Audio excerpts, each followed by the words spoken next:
La historia de la Escuela Madison. Capítulo 4. Transiciones. Ambos hombres comienzan el entrenamiento médico. Entonces Sutherland decidió tomar clases en Nashville, pero tenía dificultades para persuadir a Magan, quien no estaba interesado, para que también se enrolara. Finalmente Magan decidió ir con él. ¿Cuán diferente podría haber sido el futuro de Magan si Magan no hubiese decidido continuar por ese camino para obtener un título de médico? Magan describe la escuela. Creo que entiendo mejor que nunca antes la necesidad de la advertencia de la hermana White de que nuestros jóvenes no vayan a estas escuelas médicas. Ciertamente son lugares malos, aun cuando hay muchas personas buenas relacionadas con ellas. Hay gente que fuma, masca, que maldice, son groseros y usan un lenguaje obsceno. Magan, William Clarence White, 3 de octubre de 1910. Aunque vivían en el campo, se enrolaron en agosto de 1910 e iban y volvían en motocicletas, lo cual debido al invierno y al camino rocoso de ripio se volvía una actividad peligrosa. Como una promoción de lo que sucedería en el futuro, al doctor Evans se lo llamó urgentemente para que fuera a ayudar a Loma Linda, pero él dijo que no iría hasta que un médico calificado se hiciese cargo de Madison. En 1911 se hizo un llamado aún más urgente para que se fuera a Loma Linda y entonces el doctor Evans se fue. Sutherland y Magan aún iban a estar 3 años más antes de irse, pero la doctora Lillian, con la ayuda de Druyler y de los demás, mantuvo el sanatorio funcionando mientras los dos hombres estaban haciendo el curso de medicina. Magan se puso a pensar y de vez en cuando se lo contaba a Sutherland. Si yo me fuese a Loma Linda, trabajaría tanto como pudiese para que fuese completamente acreditada, para entrenar médicos. Acreditación, reconocimiento estatal de un programa de estudios que amplía su supervisión y derecho a influir o dictar dichos programas. Por alguna razón, aun cuando parecía que ambos estaban bien fundados en la impronta del modelo educacional correcto, ninguno de los dos entendió este aspecto del modelo. Las repetidas declaraciones de Ellen acerca de no tener ninguna unión con las agencias e instituciones de educación del mundo. Que hombres como John Burden, Dr. George Cap, Abbott, Warren E. Hole y S. L. Haskell y el Dr. Howard F. Rand ciertamente entendían, sin embargo no fueron entendidas por Percy Magan. Aún el doctor W. A. Ruble entendió el principio hasta cierto punto, pero ni Magan ni Sutherland lo entendieron.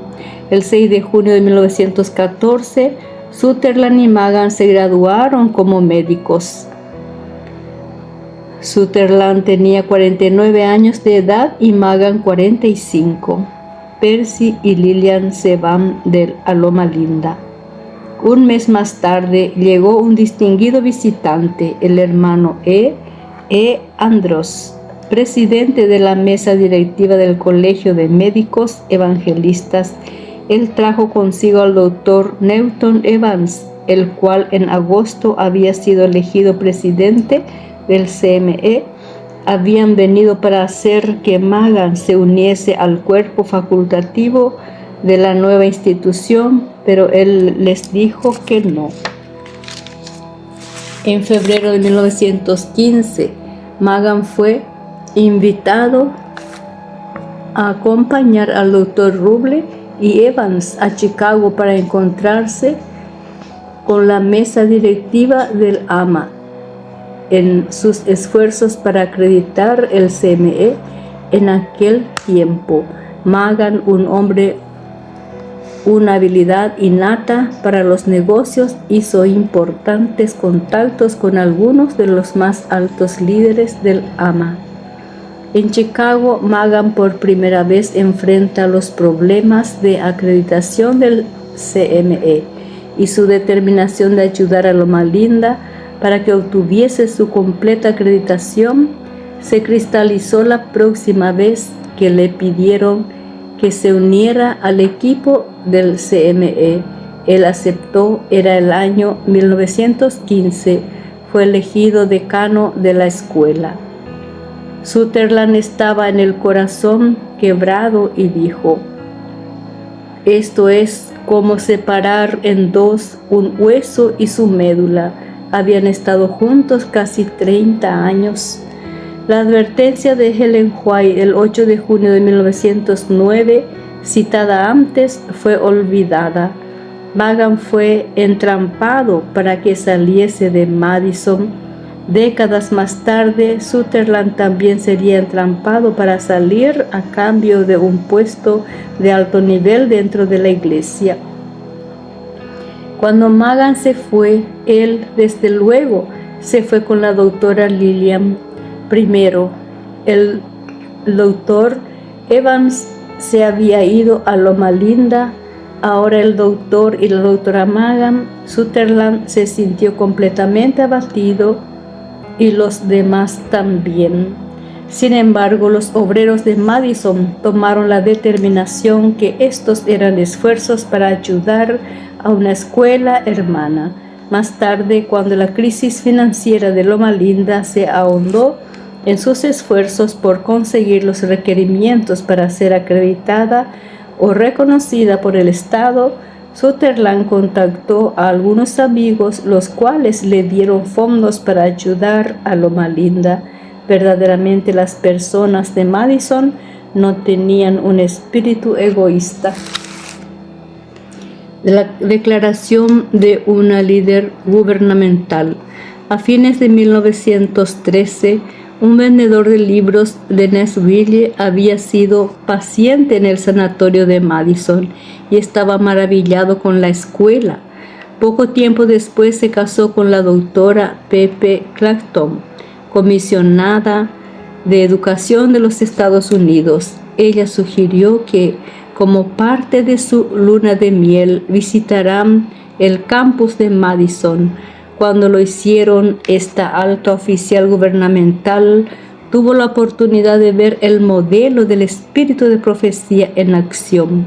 Aquí está su brillante descripción de lo que vio.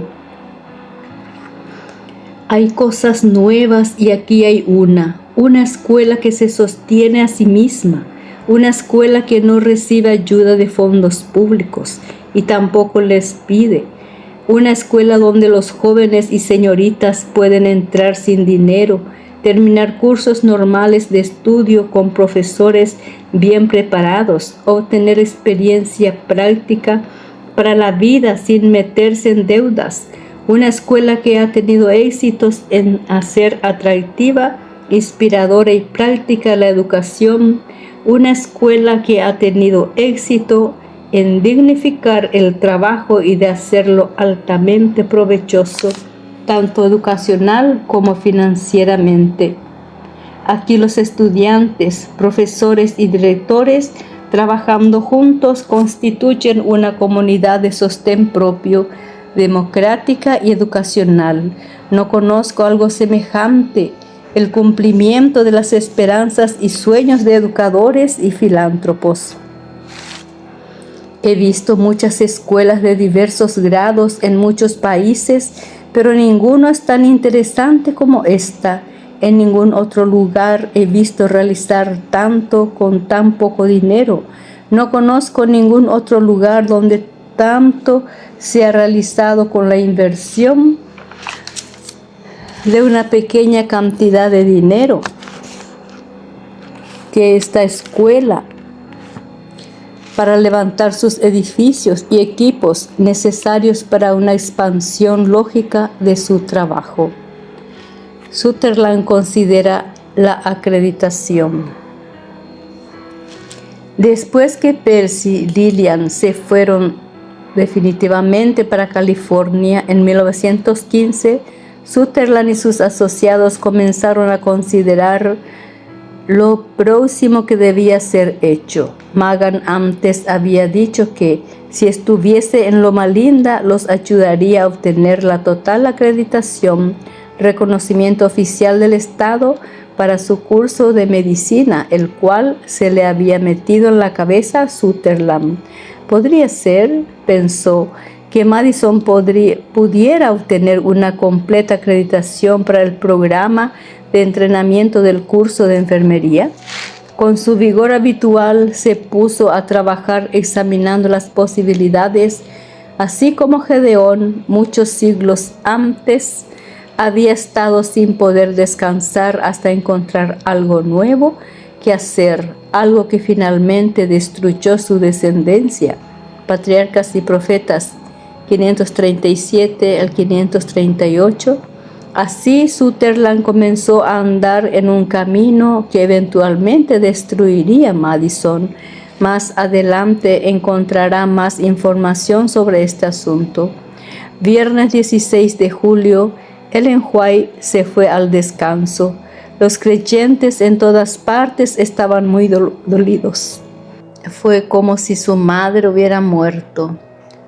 Lida Scott se une a Madison. En 1914, la señorita Lida Scott, 1868-1945, una hija del multimillonario Dr. Isaac K. Funk, de Funk y Magal Wannals Publishing Company, la hermana de Wilfred Funk, su dueño en aquel tiempo, visitó Madison como paciente.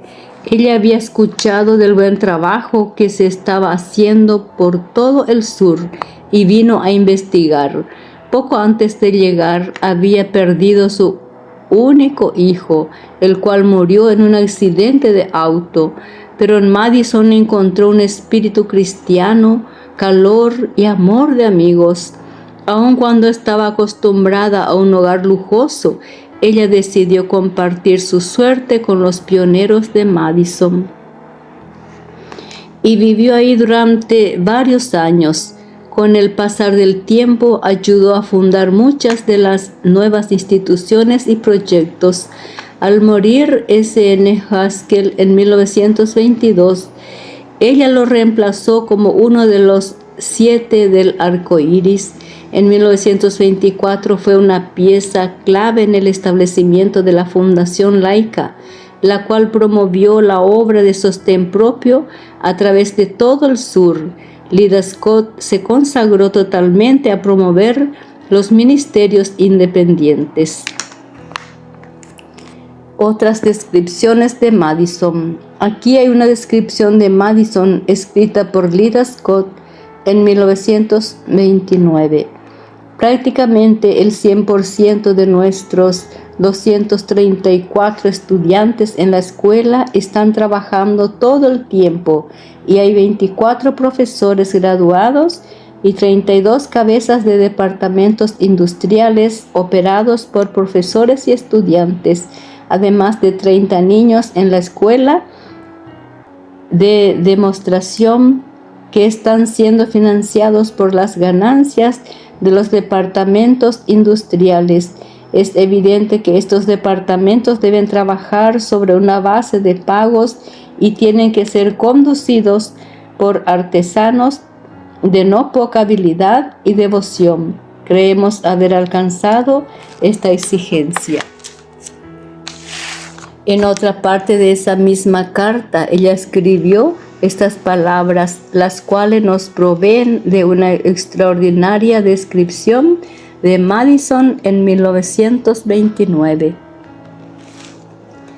Ya poseemos buenos profesores para las ocupaciones, los cuales están tan interesados como el resto de nosotros en desarrollar las industrias, las cuales no solo se responsabilizarán por el salario de todos nuestros profesores, sino que le darán empleo a un creciente cuerpo de estudiantes.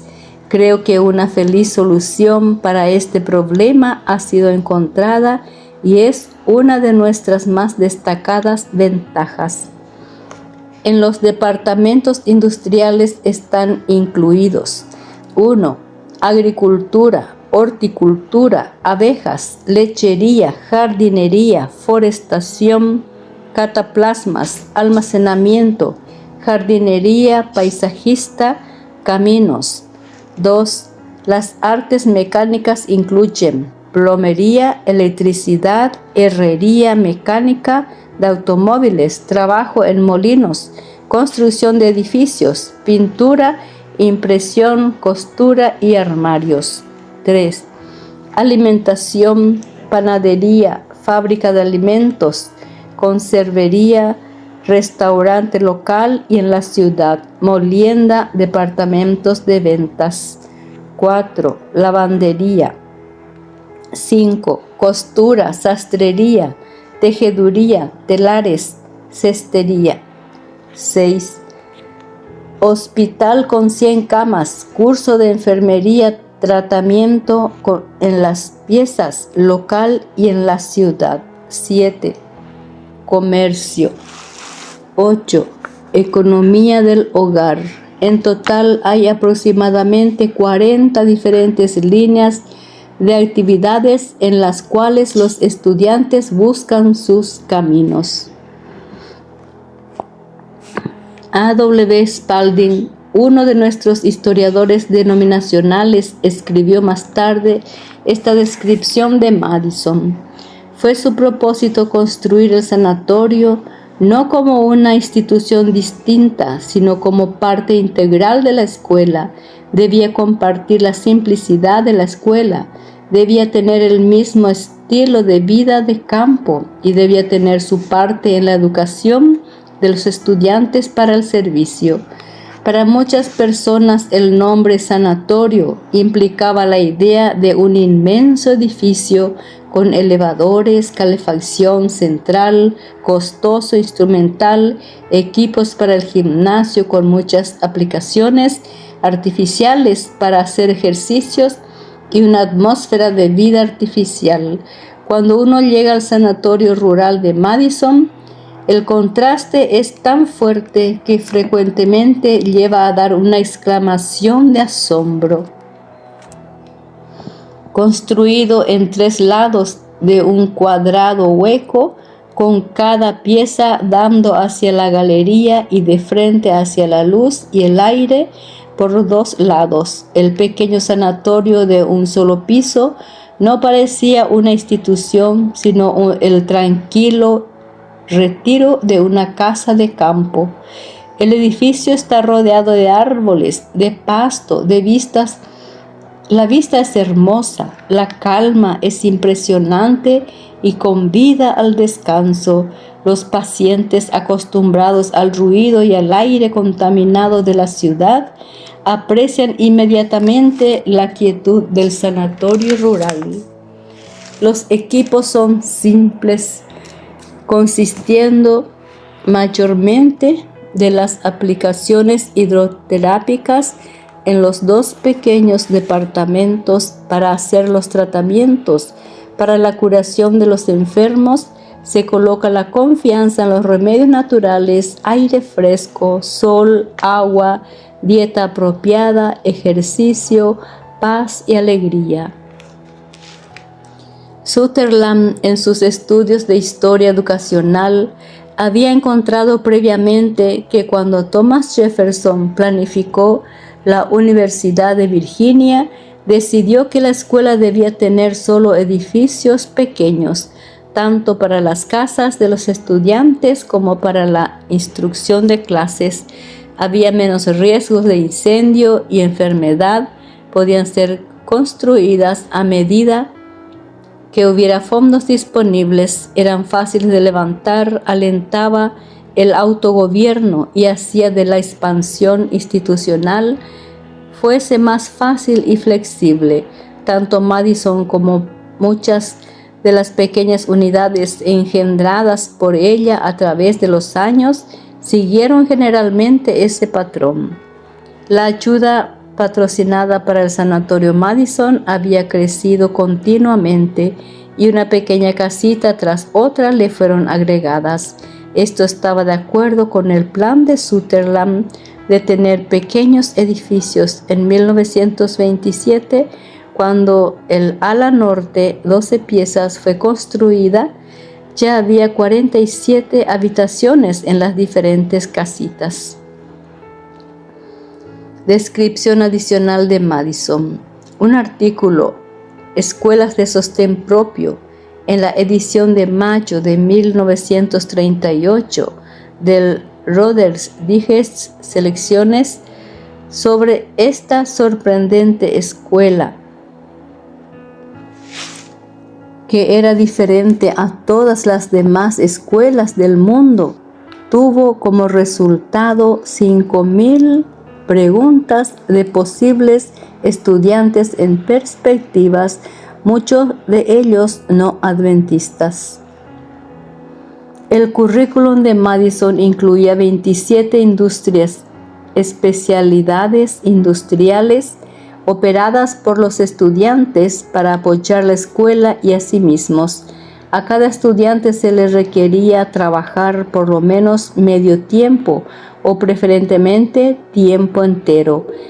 Él podía entrar en Madison tal como lo hacían 2/3 de los estudiantes con apenas un depósito de $35 como cuota de admisión, completar un curso estándar de 4 años, saliendo con un grado de bachiller en ciencias y al salir recibir su cuota de admisión intacta de vuelta. Él no recibía ningún financiamiento externo durante todo aquel tiempo, 4 años, y dejaría la escuela sin haber trabajado para nadie más, a no ser para la escuela y para él mismo. Ese mismo año, Eleanor Roosevelt dedicó una de sus columnas diarias a la escuela a pedido especial del secretario de Estado de los Estados Unidos, Cordell Hull. Ella visitó Madison e hizo un informe de una entrevista con Floyd Braillard, el cuñado de Sutherland. Ningún estudiante recibe su graduación hasta que no haya adquirido 2 habilidades en cualquier línea de su preferencia.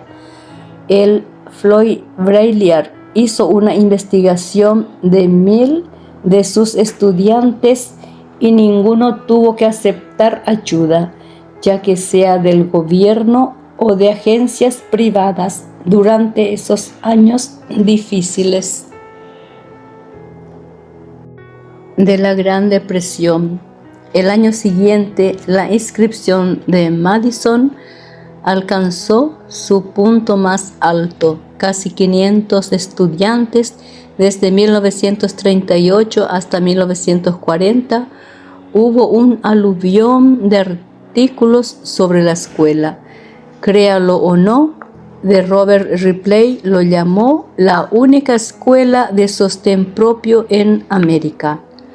Escuela Madison, Tennessee, el único colegio de sostén propio en América, no recibe ayuda ni del condado, ni del estado, ni del gobierno federal.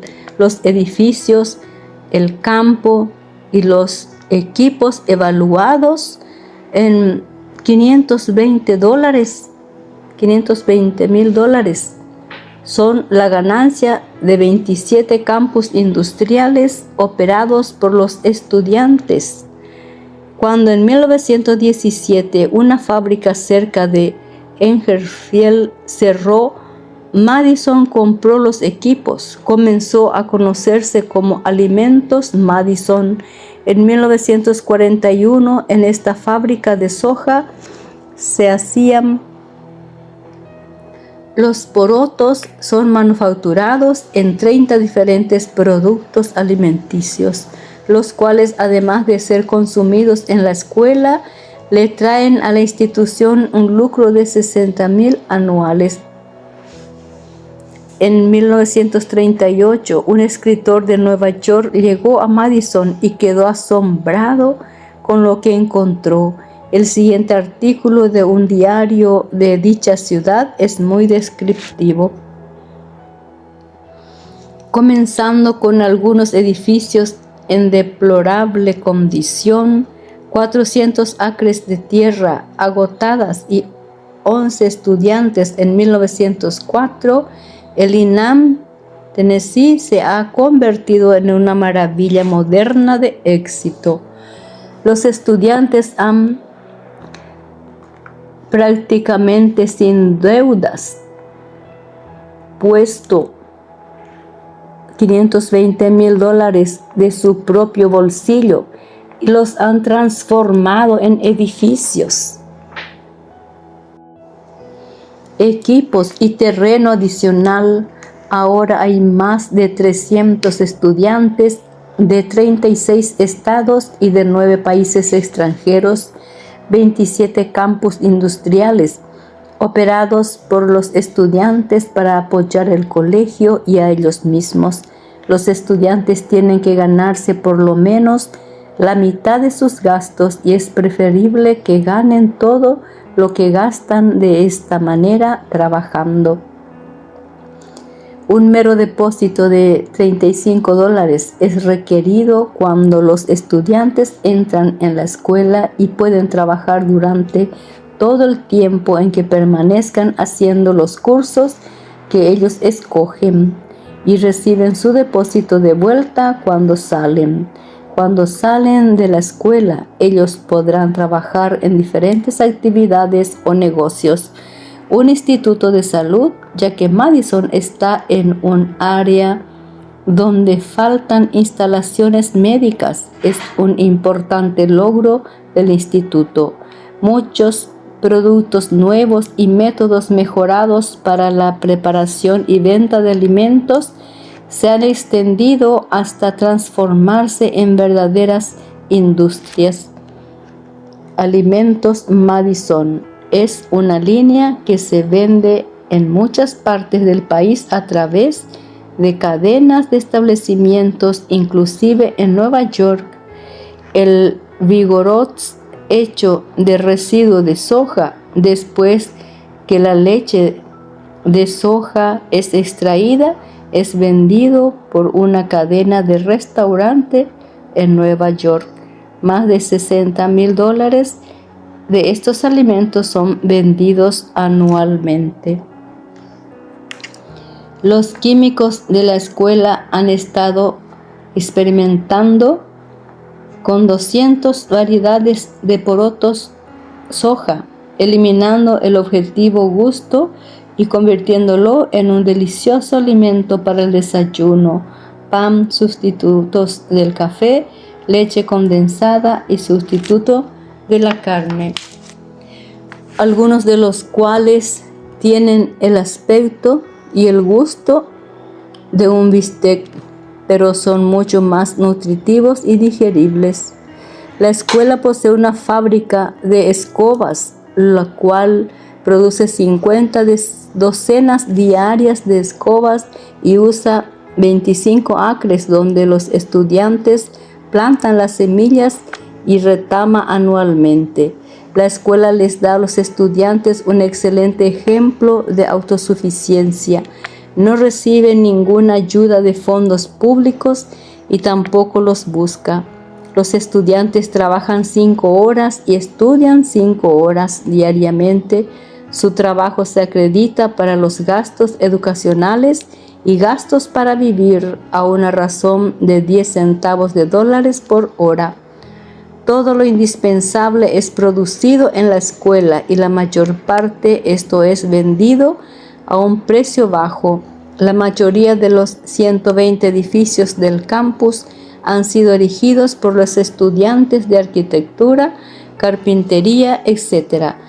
Tanto cuanto sea posible, los estudiantes escogen el tipo de trabajo, muchas otras ventajas se han ido acumulando, tanto para la escuela como para los estudiantes a través de este plan cooperativo.